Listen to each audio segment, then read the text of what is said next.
Oh my gosh. Oh my gosh. I'm warming up. No, I'm just kidding. I just had my 41st person join my team in the last 3 days. 3 days, y'all. I'm freaking out. I was jumping up and down. I was talking to her on the phone, and I was like, you don't understand what an opportunity you just came upon. You have no idea. And I'm going to be on you every day to do this with me because you're so amazing. And she was like, Jordan, I need your energy. I need your energy. I was like, girl, I can give you that energy. So I'm so excited. No, the reason I'm jumping back here is because something happened. Y'all, okay, so I told you the other day, committed on here the other day, that I'm going to start sharing all the struggles, all the things that made me realize that I deserved whatever it was that I wanted to go achieve. And I have something to share with you. So it is about breastfeeding. I did breastfeed my kids, and I know that that's very controversial. And I'm sure I'll get an opinion about that. But okay, so here was my epiphany today. So I have on camo pants, which by the way, I love me some camo. These are not the pants I had on. And my house shoes. I got house shoes on because I work from home. And I go to the school in house shoes because I can. Hi guys. Okay, so here was my epiphany. I'm standing here on the phone. I'm talking to her about it. And she goes, but I mean, I just don't know if I can do this. Like, what made you just do it? And I said, you want to know the truth? And she said, yeah, I want to know the truth. And it hit me. I was in the moment. I put myself in the position to be in the moment of where I was when I clicked, okay, I want to try this. Let's do this. I had camo pants on. They were tights. They were camo tights. And you know how like a smell or something will put you back in a place? And so I'm having this conversation with her, and I said, you want to know the truth? I was sitting there on my couch. I had just come home from a CrossFit workout. I was tired. I had a 2-year-old. Hayden might be 3. I think Hayden was 3, Tay was 2. No, she wasn't. She was 22 months old, I think. Something like that. Anyway, not even 2. Dear baby Jesus. Y'all, I swear I don't know how I made it. So I'm sitting there, and I'm breastfeeding Ty. And I was having a phone call with my husband, actually, and I was crying. And I was just like, what happened to me? Like, where are you? And I'll get to more storytelling and kind of tell you why I was so angry. But it was eye-opening because I'm sitting there. Here's what I was doing. I was sitting on this brown couch in a rental house because we were trying to move to a different school district for our kids. He was never around, ever around. My husband left because he's amazing, not because I'm mad at him, but his job is very, very demanding. And he had to leave twice when I won't even tell you about the other ones, but while I was having Ty at the hospital, he got called out twice to go cover cases while I'm in the hospital. The day I'm in the hospital, I had to wait on him I think I have hair on my chin. I had to wait on him to be able to leave the hospital. I was bawling. I was like, I just gave birth 48 hours ago. Come get me right now. I want to go home. And I'll never forget in that moment being like, oh my God, like, is this my life? Is this my life? So I'm sitting there. Let me go back to the story. So I have so many stories to share with you.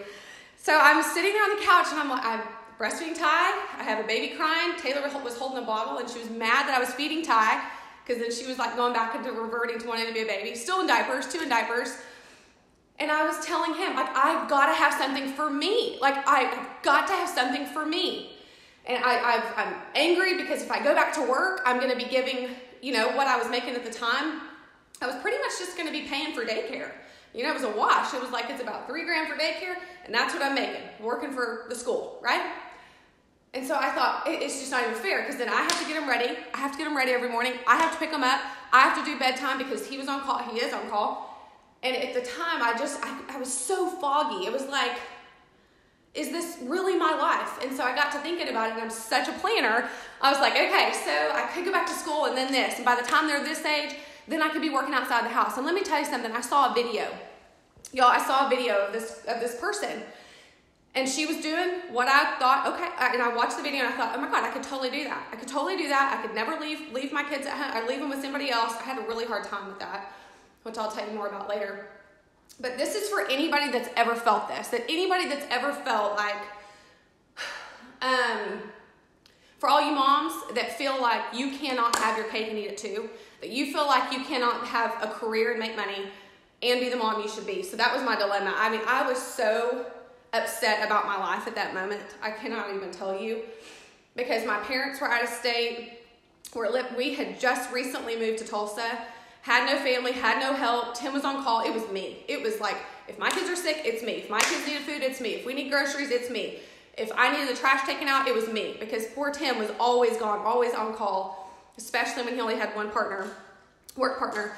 And I was really unhappy. And I thought, I'm such a hard worker. I could go do anything I want to do, but now I'm just mom. Like, and they're always crying and they always need me. I don't understand. And at the time I viewed him leaving for work kind of like, you're getting away from this. Like, I'm dying over here, and my body, what happened to my body? And my boobs are huge, and I needed milk and baby bottles and baby blankets, and everybody's throwing up and everybody's going poop. And it was just like this, like I'm sitting there on the couch going, what just happened to me? Like, I had this vision of this amazing career. And I'll tell you more about that later too. And so for me, it was like hard to swallow, because I wanted to be that mom, but I wanted him around more often. I wanted my family around more often, but it was like I needed that break. I needed something that lit my fire, that was competitive. And I'll tell you, the source of that was I grew up playing sports, and I loved that competitive atmosphere and spirit and something to work for. And that's a key piece. I needed something for me that my kids could see was important for me, that it wasn't just, okay, breastfeeding feeds you, breastfeeding feeds you, poop, nap, this, that. It was, I was just like, I can't even tell what day it is, like, anymore, and I'm up all night, and then you're gone when I wake up, and then there's another baby that used to get to the Mother's Day out, and I finally gave in and did some Mother's Day out because I thought I was dying. And because I was too tough on myself. I thought, if I'm home, I'm not sending them to someone else. So I really struggled with that. They did not go to Mother's Day out for a while. I was like, no, if I'm home, it's all me, because I'm not bringing in an income, so I'm not going to go spend money for somebody else to watch my kids. I'm way past that now. I don't struggle with that. But at the time I did. At the time I really did. And y'all, I saw this video about mascara. I saw this video and I thought, oh, okay, sure, I want this mascara. Sure, I got mascara, whatever. But what I've gotten, because I finally realized that it wasn't wrong for me to want something more. It was not wrong for me to have something and to set my kids aside for a second. It was not wrong for me to work out and my kids sit in a stroller. It was not wrong for me to say, you know what?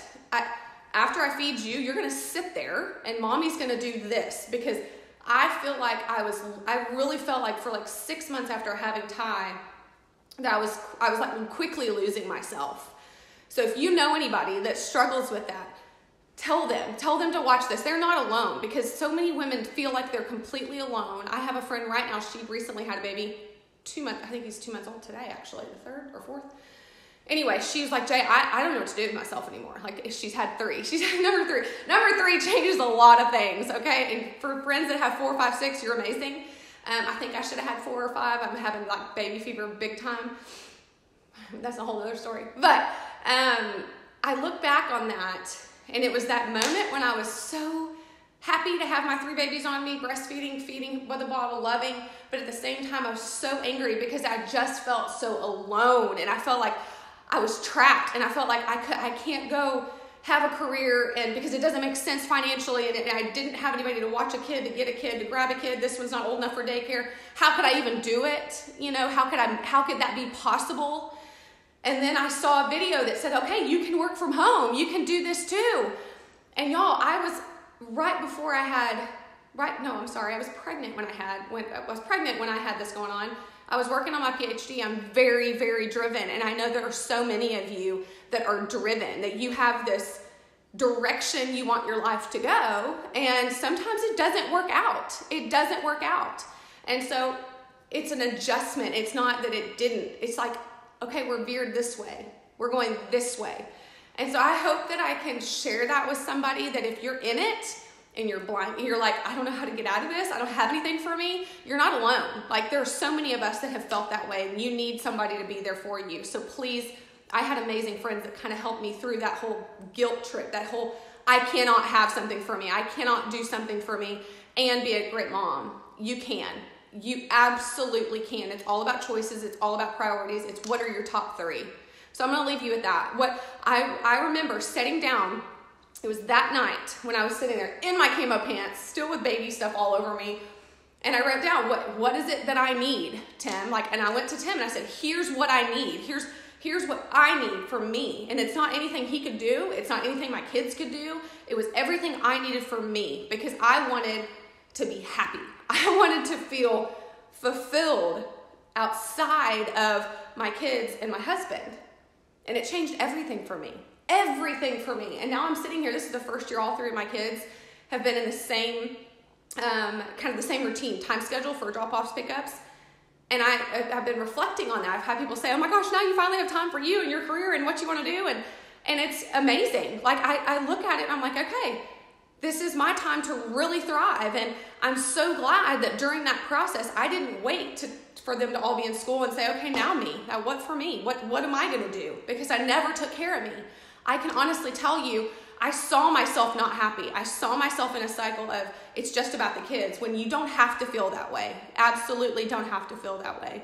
So learn from my story. That is, help somebody, reach out to somebody today that is going through that, and show them there's a brighter side and that it is not selfish to have something for yourself. It is not selfish to go after your dreams. It is not selfish because you have a future too.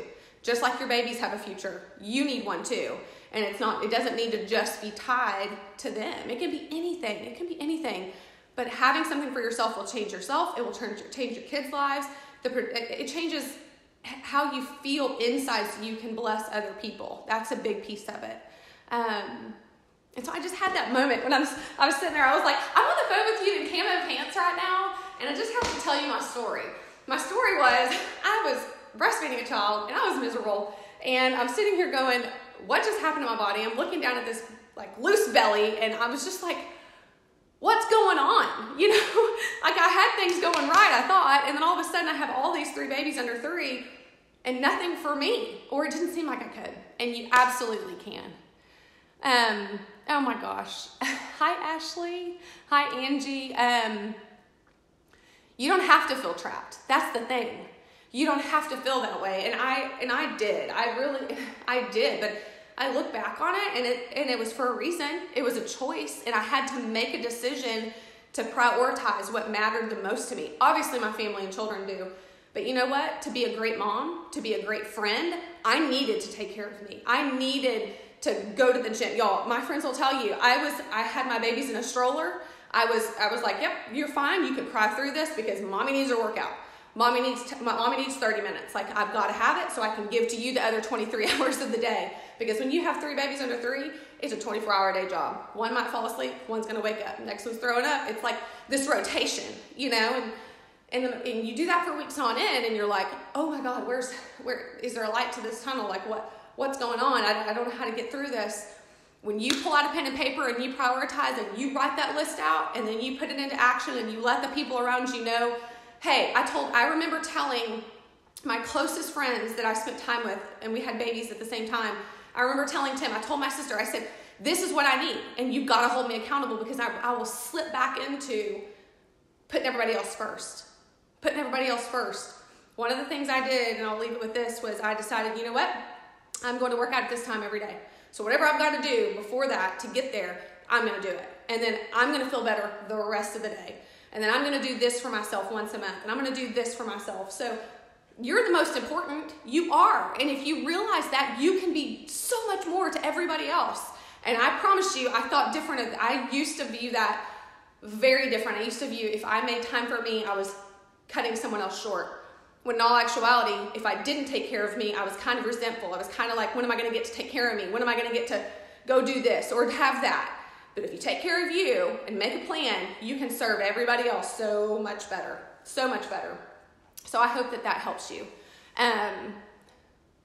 Good. That's awesome. And I'm excited. Yes.